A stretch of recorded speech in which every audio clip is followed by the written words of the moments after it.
It's Entertainment Schmig. This is Comic-Con Corner. I know you feel like you're not interested in any of these stories, but I think you will be. Why don't we ever have Comic-Con here? Did we? Yeah, we have our own. No, but I mean the big national one. Well, the national one's in San Diego. Yeah, I think that's the grand. Oh, it's always there. Always. Yeah. Okay. And they just signed I'm glad I through- didn't know that. They just signed through, I think, 2018 to have it continue there. But that's where all the stars go. Well, we have some cool weather here. All right, so at one of the events on Friday, there was it was an event for an upcoming horror movie called The Woods. All right, so everybody showed up, and when they went there, they were told there were Woods posters all over the place in the lobby. But when they got inside, they were told The Woods doesn't exist. The movie is actually a sequel to the Blair Witch Project called Blair Witch. And while the people were inside the theater, they switched all the signs out from The Woods to Blair Witch. Now, here's the interesting thing. Lionsgate is the studio behind the movie. They didn't even know that this movie was being made. What? How's that possible? I don't know. They didn't. They weren't told about it until after the movie was filmed. Well, next time I film a movie, I'm just going to go to Metro Golden Mayer and say, hey, here's your movie. Yeah, right, because they have to buck up. But, I mean, seriously, they did the studio. I guess some people in the studio knew, but for the most part, they didn't. The actors who auditioned for the parts in this movie weren't even told until after they were cast and filming the movie that this was a Blair Witch sequel. And you know how big the first one was. It was. Second one was not great. No. But this one is going to be about a guy that goes, who spent the past 20 years looking for his sister, one of the campers who disappeared in the original movie. Except, but the thing is, the Blair Witch Project was cool because people didn't know if it was real. I know. Right. And to have a sequel, it's like, okay, well, we know it's not real. But How? but it was still creepy, the first one, even if... Right, even if you knew that, but nobody knew that. That was the cool part of it. And maybe that's the whole point of the Switcheroo? the switcheroo on the titles, because people are like, sequel to that. All right. Wasn't so hot. Okay, another thing How was that at Comic-Con? What is the... Was it Comic-Con? Yeah. That's not even... It's not a comic. I don't know. Well, Comic-Con, I think, is... Don't explain it. Okay. All right. And You got it. they talked about Moving on. Guardians of the Galaxy 2, and they announced at Comic-Con that in the new movie, there will be, I know you've been waiting for it, a Tango and Cash reunion. I never thought that would be possible. Both Sylvester Stallone and Kurt Russell are on board for the new movie. Lance, that was a fantasy, wasn't it? Well, I hate to be that transparent. Terry Hatcher's like, hey, I'm available. Kurt Russell will be playing Star-Lord's dad. That's Chris Pratt's character.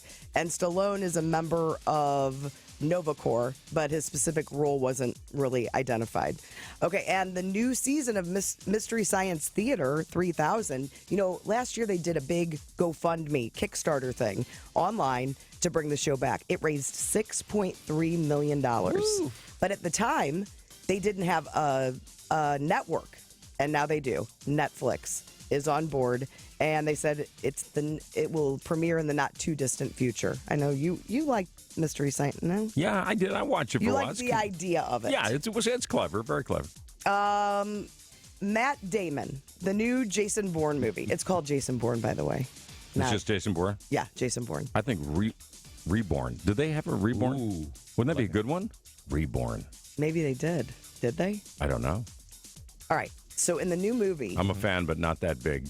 the director of the movie, Paul Greengrass, that's his name, talked about how Jason Bourne is a man of few words. He really is. It's mostly kill. In the latest installment, And then jump into another building. Yeah. his character has 25 lines of dialogue. That's Wow. in the finished film. That's hard to believe. So they were speculating, well, how much did Matt Damon get for Per each line? line? Yeah. His last movie, The Martian, he got $25 million. So that would mean he gets $1 million per line. Here are some of the lines. Would you like me to do them for you? I don't know. I want to see the movie. I know, but they're nothing here. Why don't you do them? If this movie's an hour 40, that's an average of one line by him every 4 minutes. It's not going to reveal anything, any of these lines. Line 1, I know who I am. Line 2, I remember. I remember everything. Line 3, tell me. Line 4, they tracked you. We got to move. Line 5, I volunteered because of a lie. Line 6, this is Jason Bourne. I need to talk. Well, no, you don't. You only have 25 lines. That's crazy. Right? I'm still looking forward to it. It's actually 2 hours and 3 minutes, by the way. 25 lines. No, so that's one line every 5 minutes. Michael Caine has changed his name, has legally changed his name to Michael Caine because of ISIS, basically. His real name is Maurice Micklewhite, and he changed that back in the day when he was doing stage work. Because there was another Maurice Micklewhite? No, he changed it because Maurice Micklewhite's not a great name. Right. But he actually changed it to Michael Scott. But when he moved to London, there was another Michael Scott that was already in existence, so he changed it to Michael Caine. But he said now an airport security guard would say, "Hi, Michael Caine," and he'd give him his passport with Maurice Micklewhite on it, and he'd be there for like an hour trying to get through security. So terrorism actually forced him to change his name to his fake name. Yes. His second fake name. Michael Caine. What is your, because I know your radio name is Courtney. What's your real name? It's Judy. Way to come up with it. I get it. That's what's your last name? Lurser. Judy Lurser. Lurser. I like it. Judy Lurser. All right, sign off, Judy Lurser. All right, that's Entertainment Schmig. More Schmig at 8:40 on Y98. Cleaning gutters, mowing